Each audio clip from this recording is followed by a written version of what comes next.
McCrorey Heights is a special place. It's a historic place for Charlotte because the property was first, excuse me, owned by the man who was president of Johnson C. Smith for 40 years, and it was developed.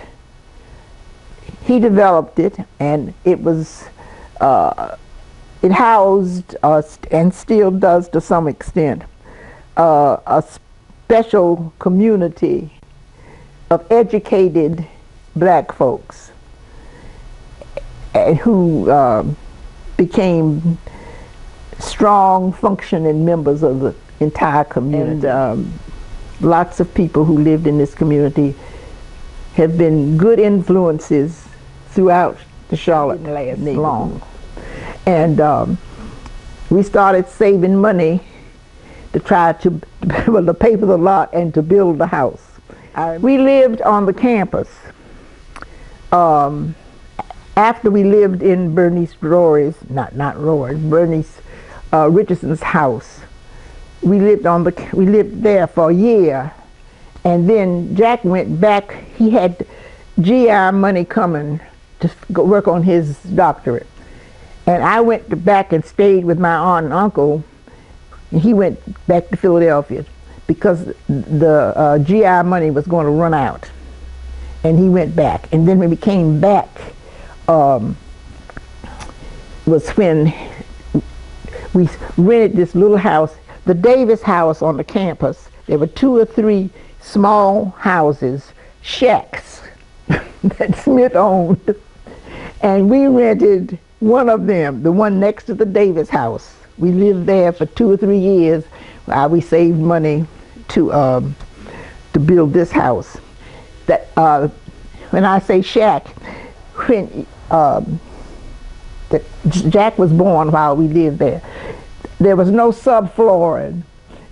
And when Jack was a baby, he would walk and he'd say, hot. He didn't know cold, but you could see the ground through the cracks, and the curtains would blow in the wind because it was built so poorly. Anyway, we stayed there. Jack was coaching basketball then, and we stayed there, what, 3 years, I guess, and then we built this house. We saved money, put his check in the bank, my check in the bank, and lived on his.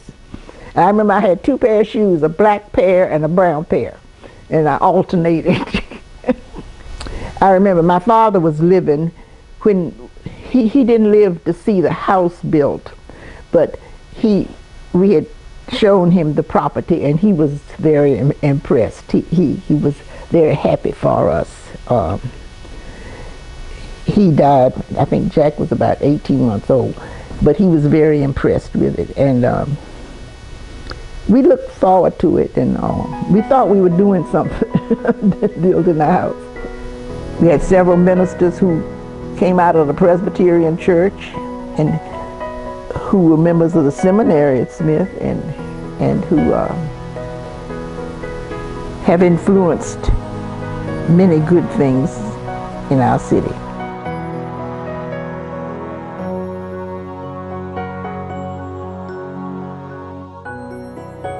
My father kept everything. He had the blueprint to the house, and he got them laminated. And so I now know where my house came from.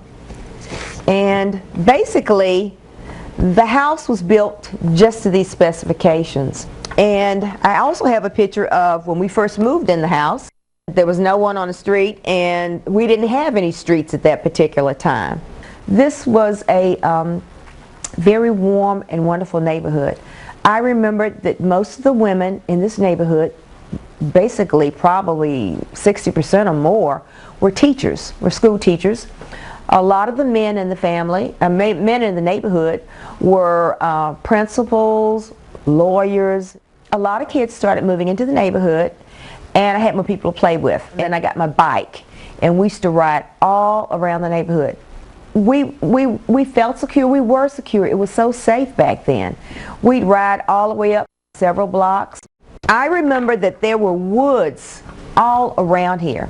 since there were woods and there were boys, I was a tomboy, and I'd get dressed and we'd run all through the woods, through the weeds, all up to across the creek and up to the railroad track. We had so much fun, you know. Life was free and easy then, and I just had the run of the mill of the neighborhood.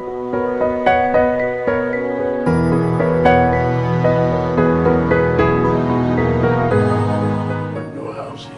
Right. And all the lots sold to the preachers and teachers, and I wasn't none of that. None of those, but all right those days.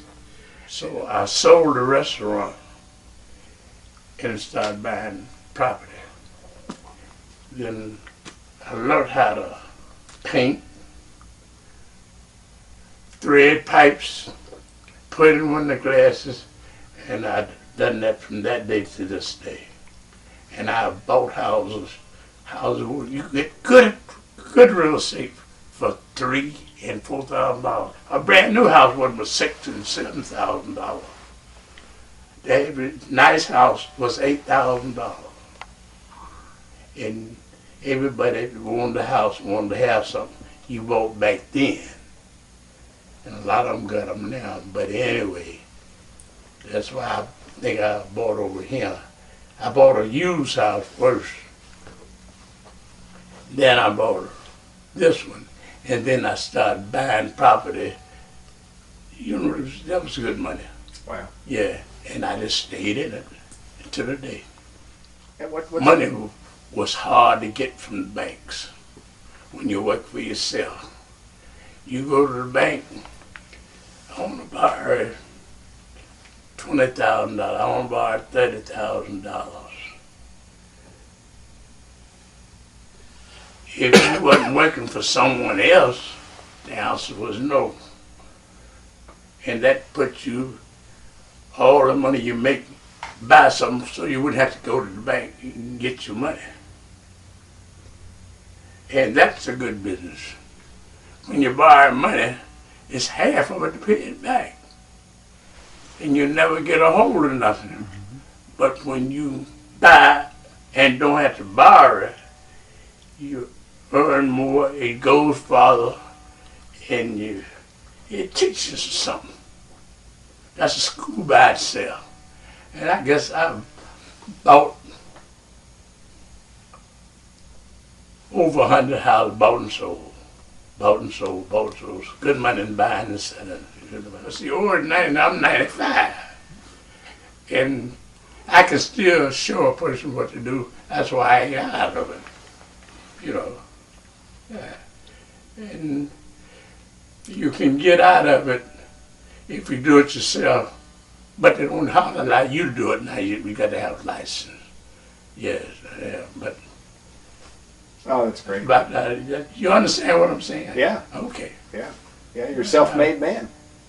You are a self-made man. Yes, I never had nobody, you know. People could do that work, I just watched, you know. Yeah. But that's why I still do work in real estate. I don't do it because I'm too old, but I know how to have it done. Cheaper than man can do it for you. All right.